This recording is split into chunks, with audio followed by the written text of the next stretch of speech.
Bonjour tout le monde, alors on se retrouve aujourd'hui pour une nouvelle vidéo et aujourd'hui on va voir ensemble comment on paye donc les péages à flux libre. En effet, donc on connaît tous les aires de péage comme ceci. Et depuis maintenant plusieurs mois, on commence à voir apparaître ce type de péage.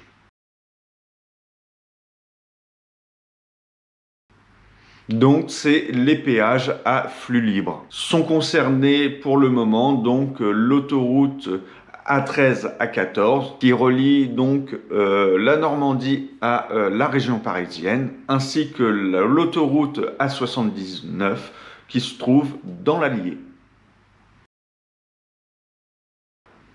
Le principe, c'est qu'on n'a plus besoin de s'arrêter aux aires de péage. Donc, vous avez vu sur les photos précédentes, il n'y a plus de barrière, il n'y a plus besoin de s'arrêter. Donc, on a des portiques qui enregistrent notre plaque d'immatriculation.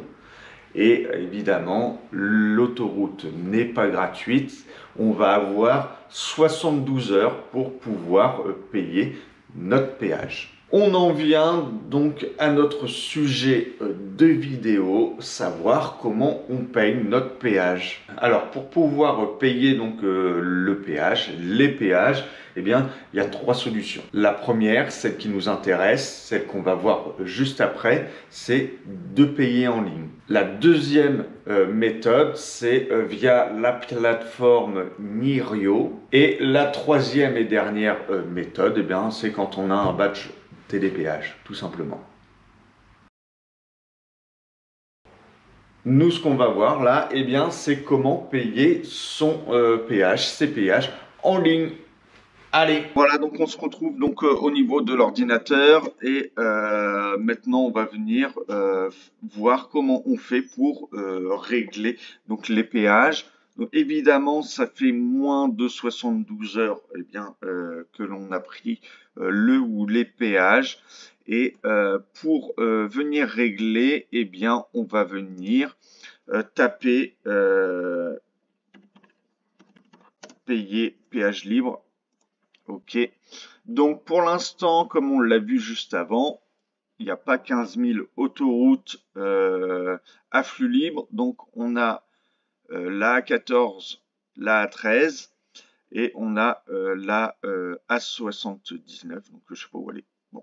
Voilà, donc pour le coup, moi ce qui me concerne, c'est la A13. Donc c'est la SANEF qui gère cette autoroute-ci. Donc c'est sur cet organisme qu'il va falloir régulariser les péages. Donc on clique dessus. Donc on arrive sur la page de l'autoroute, la page de la SANEF. On a ici un petit tankard pour payer notre péage. Donc il nous rappelle qu'on a 72 heures pour payer, qu'on peut payer avec le compte client. Moi, j'ai pas de compte. Voilà, on va utiliser payer sans se connecter. Je clique dessus.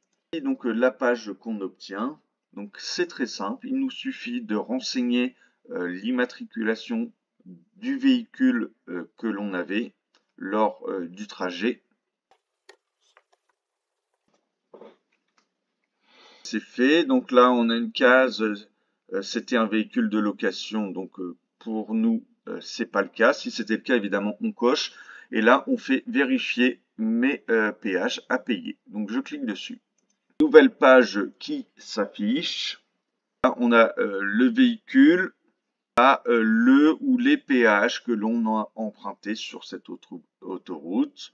Donc moi ça correspond, il n'y a pas de souci. Du coup, je m'oriente vers choisir un mode de paiement. Donc je viens cliquer dessus. On n'a pas 15 000 modes de paiement. Ça va être essentiellement par carte bancaire ou une possibilité avec la carte Total Énergie pour ceux qui en bénéficient.